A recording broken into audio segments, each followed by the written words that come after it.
Hey there, welcome to Let's Sit With This, a podcast for high-functioning, deeply hurting people who are ready to feel something different. I'm your host, Kristen Calloway, a licensed therapist who cares deeply about helping people heal from trauma and pain. If you're carrying a lot and tired of feeling alone with it, you're in the right place. Let's sit with this together. Today's episode is part 2 in our series called It Didn't Look Like Trauma. If you haven't listened to episode 1 yet, I'd encourage you to go check that one out. It lays the foundation for what we're diving into today. In it, we talked about how attachment forms in childhood and how our early relationships shape our nervous system, our sense of safety, and the way we connect with others. This episode is about the things that didn't look like trauma. At least not at the time, maybe not even now. The quiet things, the invisible things, the things you didn't have words for or weren't allowed to say. And that's what we're going to sit with today. Just a heads up before we dive in, this episode includes direct language about childhood trauma, including abuse, neglect, and emotional harm. While I won't go into graphic detail, I do encourage you to listen with care, especially if you have little ears around. If you need to pause and ground yourself, please do. You can come back when you're ready or not at all. You get to decide what your body and your story need today. As we talk today, I want to name something important. Not every painful childhood experience is considered trauma in the clinical sense. Trauma, especially physical or sexual abuse, chronic neglect, and violence, often create deep nervous system injuries. These experiences deserve clear, direct naming, and if you lived through them, your pain is real and valid. You might still be carrying the effects in your body and brain, even if you have worked hard to move on. Attachment wounds, on the other hand, can develop in quieter ways. They happen when the safety and connection we needed from our caregivers was inconsistent, confusing, or missing. When our emotional needs were unseen, misunderstood, or responded to in ways that left us anxious, alone, or shut down. These aren't always remembered as trauma, but they still leave a mark. Both matter, and both deserve space here. So let's begin by defining trauma through the lens of the nervous system. Remember, trauma isn't just about what happened. It's about what happened inside of you. Trauma is what occurs when something overwhelms your capacity to cope and your system doesn't have enough support, time, or safety to fully process it. That means that trauma isn't always big or dramatic. It's not always remembered. And it's not always something that looked like trauma to the outside world. In fact, it may not even have looked like trauma to you. So let's talk about a handful of categories and some examples and dive further into them. So first, we're going to talk about emotional abuse and neglect. Emotional abuse isn't always yelling or name-calling. Sometimes it's chronic criticism, sarcasm that cuts deep, being made to feel like a burden, being shamed for having needs, chronically being the butt of jokes that you didn't find funny. Emotional neglect can look like growing up in a home where no one asked how you were really doing, where your emotions weren't seen, validated, or handled with care, where you had to bottle things up because no one could hold them with you. Children learn who they are and whether they're safe to be through the emotional cues of their caregivers. When those cues are missing, inconsistent, or harmful, it sends a message. You're too much. You're not enough. Your needs don't matter. These are painful experiences, and they leave wounds that will last until we heal them. Let's talk about abandonment and inconsistency. You don't have to be literally left to feel abandoned. Sometimes a parent or caregiver is physically present but emotionally unavailable due to addiction, work, illness, depression, or their own unprocessed trauma. When love feels unpredictable, kids often learn to walk on eggshells. They become hyper-aware, vigilant, anxious. They take on adult roles way too early. They try to be easy or perfect to avoid being left again. This is also painful and leaves some deep wounds. How about chronic misattunement? Remember, misattunement is when a caregiver consistently misses, misreads, or ignores a child's emotional needs, not just once or twice, but over and over again. Maybe you cried and were told to stop, that you had nothing to cry about. Maybe you were scared and got scolded, and rather than someone comforting you about your fear, regardless of how irrational it may have seemed to an adult, you were told to get over it or that it wasn't real. Maybe you were excited and got it brushed off. Maybe you were told that you were too much, too loud, too annoying, that you needed to be something different. A lot of times we can see this with parents who are uncomfortable with negative emotions. That's some baggage that they're bringing into their parenting journey. So when their child is, struggling with something negative, either sadness or anger, we're just going to ignore the negative, focus on the positive. Or that if you're mad, you just need to be happy. So chronic misattunement can come from well-meaning parents who lack the understanding of emotions and what's needed to co-regulate. So they unintentionally teach their child to do the same thing that they do, which is to shove it down and to focus on something different. When this happens repeatedly, it teaches your system that expressing emotion isn't safe or worth it, or that what you're feeling is wrong. It's not correct. So you learn to disconnect from your feelings. You numb out. You shut down. You become really good at surviving, but not at being known. This isn't your fault. Your nervous system was just doing its job.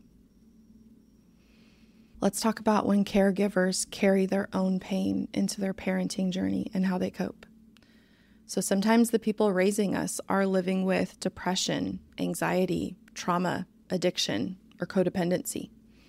Sometimes they're overwhelmed, reactive, or emotionally immature. Sometimes they never got the support they needed, and it spills into how they show up for us. So this can create family dynamics that are confusing, chaotic, or centered around keeping the peace. You might have learned to be the caretaker, to monitor everyone else's mood, to be the one who holds it all together at the cost of your own needs. You may have been forced to carry a family secret about inappropriate behavior another parent was engaging in that they needed hidden. Maybe you had parents who had no idea how to resolve conflict, and so there would be large screaming matches and then silence. Or maybe they always pretended like everything was fine, but you could cut the tension with a knife. Maybe you knew at what point in the night you needed to go hide in your room because someone had started drinking, or they had gotten to a point in their drinking where you knew that if you were seen, you were going to get in trouble. Maybe you knew that you needed to stay awake because it was inevitable that a parent was going to come take out their frustrations and yell at you. So it was easier to wait for it than to fall asleep and be woken up scared. This is not just how families are. This is survival, and it has long-term effects. So if you recognize yourself in this, if any of this is sounding familiar, I want you to hear this. You are not broken. You are not being dramatic. Your brain and body adapted to the emotional landscape around you. Now, if you have pieces of your story that are painful, but they aren't named here, or that some of this has brought up some feelings, but it felt different, I want to tell you that, first, I'm sorry that I wasn't able to directly validate what you went through. In a podcast, needing to be more general, to connect with more people, that inevitably means that I'm always going to leave out different experiences. And also that there are lots and lots of ways that we can experience pain. So I want you to know that if something resonated, or if something that I mentioned brought up a similar experience, but there are ways that were different, it is still valid. Okay? It is still real. And you are allowed to heal from it. So to anyone listening to this podcast, even if no one said it out loud, your pain is valid. The things you didn't get do matter.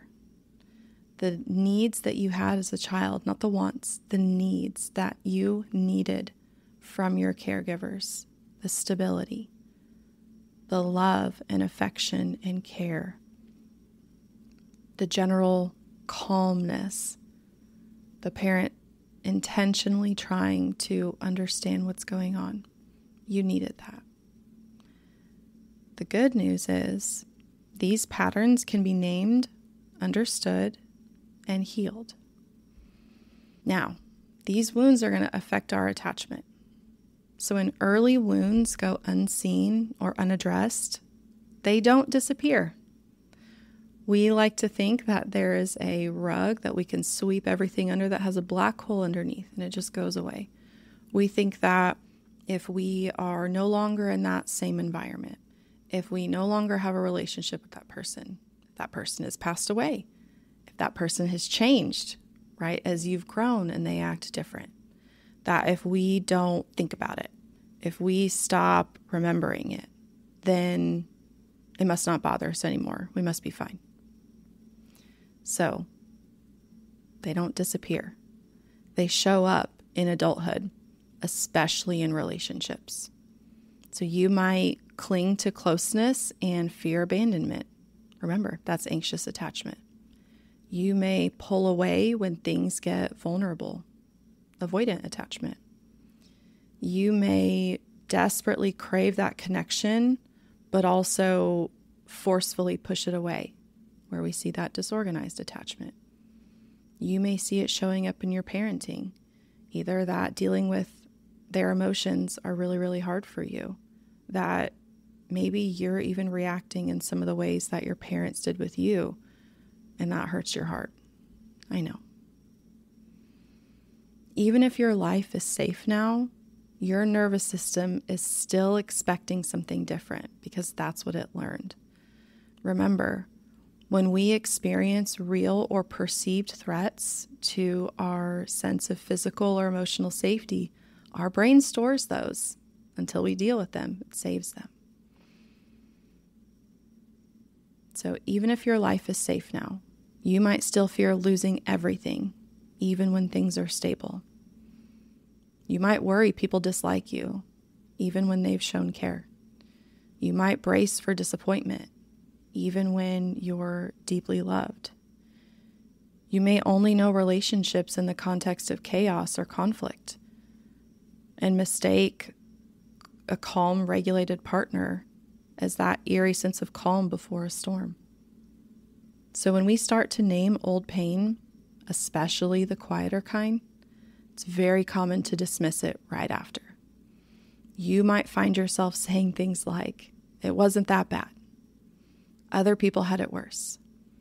My parents were doing their best. I'm probably just overthinking it. I'm being dramatic. I'm too sensitive. I turned out fine. That's just how families were back then." One I often hear a lot is, "Well, I didn't go into foster care. DHS never came out to my house. We went to church every Sunday. My parents stayed married. I get along great with my parents now. Why does it matter?" This is something I see all the time in therapy. Smart, self-aware people downplaying their pain because they think it doesn't qualify as real trauma. But here's the thing. This isn't just denial. It's protection. Minimizing is often a survival strategy. Because if you grew up in an environment where your needs were ignored, dismissed, or punished, then minimizing them became a way to stay connected, a way to stay safe, a way to avoid rocking the boat.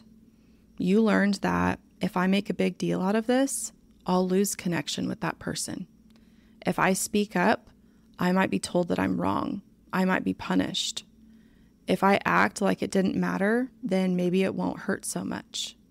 That maybe when I pretend it didn't happen, or I accept a half-hearted apology, my parent is so much happier with me, or that things go back to normal quicker when we don't talk about it. Minimizing is also how we avoid the grief. Because once you name what was missing, it becomes real.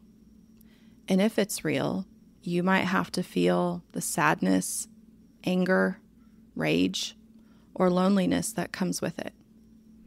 So if you're noticing that pull to downplay your past, know this. It's not weakness. Your body was just doing what it learned to do. But healing doesn't come from pretending something didn't matter. Healing can't happen if you pretend like things didn't matter, that they were less than they were, or that you're over it now. You just keep putting a bandage on a bleeding wound. Maybe you've gotten used to it, but it's still there. And it still is coming out. It still is always going to come out in ways that you don't want, in ways that aren't helpful in your life now, and in ways that inhibit living your life and being in relationships how you wanted. So healing comes from being honest, gently, slowly, at your own pace, about what you needed and didn't get. Maybe what hurt the most was what didn't happen. Maybe nobody said that shouldn't have happened to you. Maybe nobody asked, why are you suddenly afraid to go to their house? Maybe no one noticed that you were self-harming or lonely or shutting down. Maybe all they focused on was your performance in sports or activities or your grades. You didn't get to heal because no one named what you went through, or because you had to tell yourself it didn't matter, or because you were never allowed to say it out loud. You don't have to call it trauma. You just have to tell the truth, even if it's messy, even if it's incomplete, and even if no one has ever believed you. This is where therapy comes in. Your pain needs to be validated by someone else. I'm aware of the power and the healing that comes from telling someone that is not okay what happened to you. Whether it's the most, what we would say, obvious situation of physical abuse, sexual abuse, or even the most quiet, your parent was trying and trying, but they were so uncomfortable with negative emotion that you just learned to always be happy, and now you have chronic anxiety. It is still so important to hear it wasn't okay that that happened. It wasn't okay that that need was missed. And I do want to pause here for a moment. Understandably, people can be protective of the caregivers or parents in their life. And I always remind people, I'm not here to make someone the bad guy. I'm not here to label someone the villain. I don't know the intentions of the people in your life. We can make pretty well-informed guesses based on the patterns because we know that behavior is a language and behavior speaks to motives and intentions. But I'm not always here to say that your parent was the bad guy. And in some cases, I say, I think your parents really love you. I think they really tried. They really missed it, though. They missed this right here, and it still left a mark, right? So even if your parents tried, you're still allowed to have childhood wounds. And it's not about placing blame, necessarily, but it's about giving an explanation and giving language to what happened so that you can heal it. If this stirred something in you, it makes sense. If you're feeling sadness, confusion, or even doubt, you're not alone. Many people minimize or dismiss the quieter wounds because no one ever gave them language for what was missing. If you're having memories come up, if you're having physical sensations come up, there's a reason for that. something in this episode resonated with you, and that deserves to be explored. You are not broken. You adapted. And not only are you allowed to grieve what you never got, but you need to grieve what didn't happen so that you can heal. Let's take a deep breath together.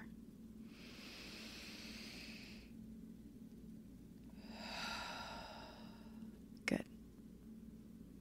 In our next episode, we're going to look at how these early patterns show up in adulthood, how they can affect relationships, work, parenting, and your sense of self, and what healing can actually look like.